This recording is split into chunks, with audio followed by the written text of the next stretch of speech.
রেহমান গার্ডেন্সে আপনাদের স্বাগতম।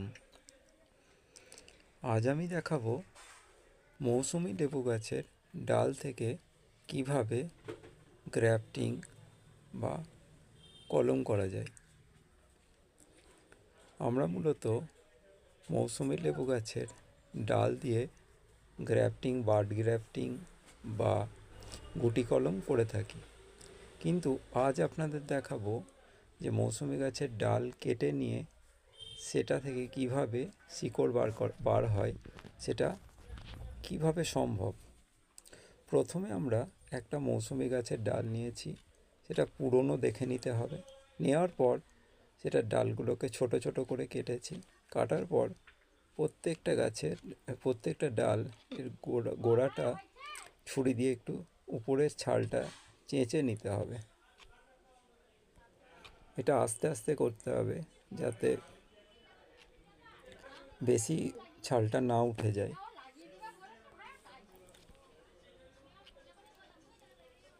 এটা আপনারা ঘরোয়া পদ্ধতিতে করতে পারবেন, কোনো কিছু আর্টিফিশিয়াল কোনো কিছু লাগবে না। এর জন্য একটা ছুরি লেগেছে, একটা মাটির টব লেগেছে, যেটার মধ্যে এটাকে প্রতিস্থাপন করব। আর আমি রুট হরমোন হিসাবে পেঁয়াজ ব্যবহার করেছি। এবার পেঁয়াজটা কেটে নিয়ে সেই রসটাকে গোড়ায় লাগিয়ে নিচ্ছি। এটা আস্তে আস্তে করবেন যাতে খুব বেশি ছিলে না যায় গোড়াগুলো। প্রত্যেকটা ডালের গোড়ায় আপনি এই পেঁয়াজের রসটা লাগিয়ে নেবেন, যাতে এই পেঁয়াজের রসটা গাছের ডালে শিকড় বার হতে খুব সহজেই শিকড় বার হতে সাহায্য করবে। এখানে আপনি অ্যালোভেরা ব্যবহার করতে পারেন বা রুট হরমোন হিসাবে বাজার চলতি পাউডারও ব্যবহার করতে পারেন। গাছের ডালটা আপনি একটু পুরনো নেবেন, কারণ পুরনো ডাল নিলে শিকড় তাড়াতাড়ি বার হবে, নতুন ডালে কিন্তু বা কচি ডালে শিকড় বার হবে না। আমি এই যে ডালগুলো নিয়েছি, এটা হচ্ছে 5 বছরের বেশি, 6 বছরের একটা মৌসুমি লেবু গাছের ডাল।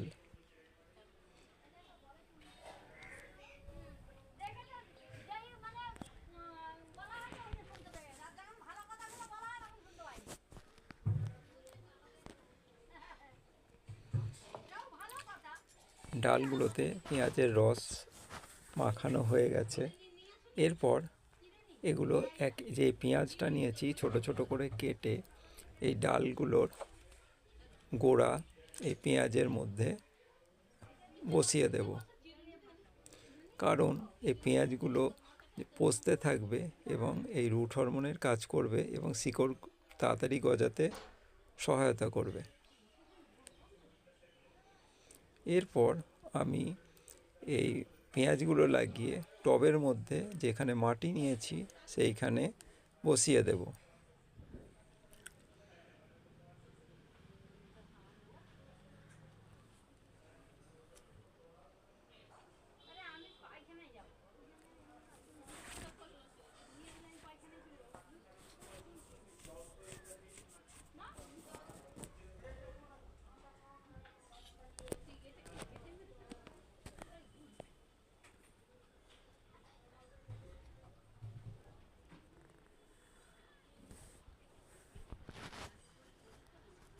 একটু আস্তে আস্তে বসিয়ে নেবেন বা কাঠি দিয়ে টবের উপরে গর্ত করে নেবেন, না হলে পেঁয়াজটা সরে যাবে।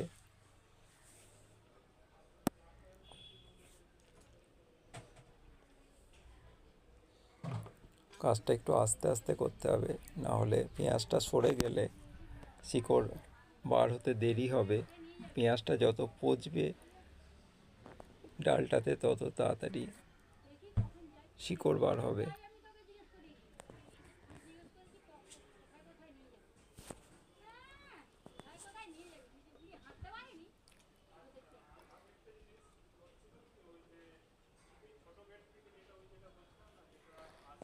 এই গাছের ডালটা যত পুরনো হবে তত তাড়াতাড়ি শিকড় বার হতে সুবিধা হবে।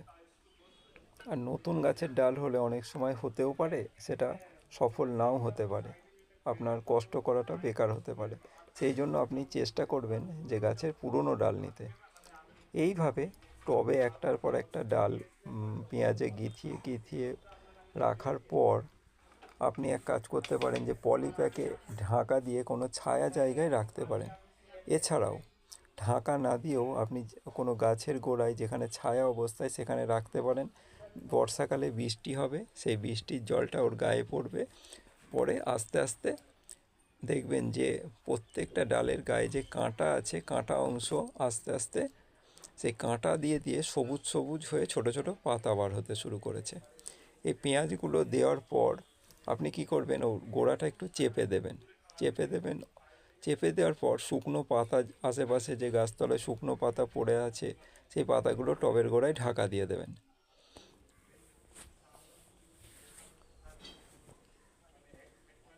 এইভাবে আপনি মৌসম্বি লেবু বা যে কোনো লেবু গাছ, লেবু জাতীয় যে কোনো গাছ আপনি কলম করতে পারবেন। তবে আজকের ভিডিও এইটুকুই, পরবর্তী ভিডিও নিয়ে আবার হাজির হব।